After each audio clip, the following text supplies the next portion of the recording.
গ্রামের সখিনা কবিতা by artist Mohammad Shahabuddin.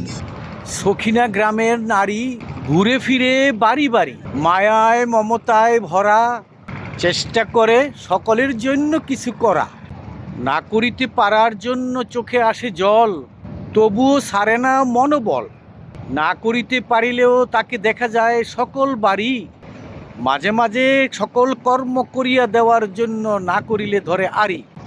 মৃত ব্যক্তির জন্য সকল বাড়িতেই তার কান্না, ভনিতা ভান করে না অন্তরের অন্তরস্থল থেকে তার, যা সহজে বাড়ি ছেড়ে যান না।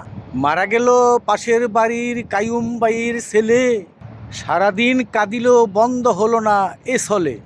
থাকিত ভুয়া বাড়ির পুকুর পাড়ের সনের ঘরের তলে, বাজারে চাল বিক্রি করিত তখনও পৌরা, গায়ে বল আছে বলে বস্তা একাই টানিয়া নিয়ে আসতো নানান ছলে। গ্রামের সকলেই আত্মীয়, আবার আত্মীয় না হলেও আত্মীয়র ছলে।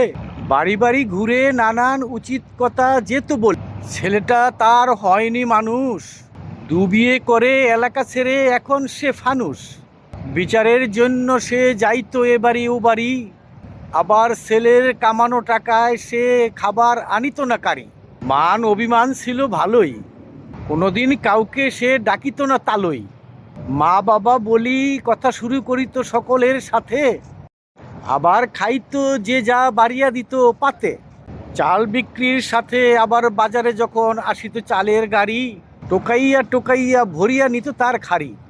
পরিষ্কার করিয়া ভালো হইলে সে নিজেই খাইত, আর ভালো না হইলে ময়লা আবর্জনা থাকিলে সে মুরগিকে দিত। ব্যবসা করিবার সময় সে দান খয়রাত নাহি নিত, শরীর ভাঙিয়া পড়ার পরে আবার ভালোই পেত। করিত বাড়ি বাড়ি সুমধুর গল্প, চকলেট আঙ্গুর আনিয়া আবার সকলকে দিত অল্প অল্প।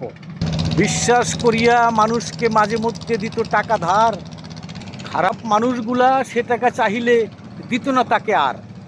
বিশ্বস্ত মানুষ খুঁজিত রাখিতে তার কাছে টাকা, যাহাতে হয় না তাহার গনা টাকা ফাঁকা। বাজারের সবজি সে এমনিতে পেত, তাহার জন্য সে কাহারও কাছে নাহি যেত। সকাল বিকাল দেখা যেত বাজারে আর রাস্তায়, আর রাতি হলে ঘুমাতে যেত তার হাতে বানানো কাঁথায়। ঘরের ফাঁক দিয়ে দেখা যেত আকাশের চাঁদ, সোনামুখ ছেলেটার কথা মনে করে হতো একাত ওকাত। ছেলেটা হওয়ার পরে ওর বাবা চলে গেল, সাথে রেখেই সে বড় করলো, কিন্তু ভাগ্যে ছেলেটার কামাই রুজি নাহি মিলল। ছোট ছোট হাঁড়ি পাতিলে ছিল তার রান্না, ছেলের মুখ দেখিতে পারে না যার জন্য মাঝে মাঝে দিত কান্না। শেষ বয়সে চলে গেল ভাতিজার বাড়ি, সেখানেই মিলল তার শেষ হাঁড়ি।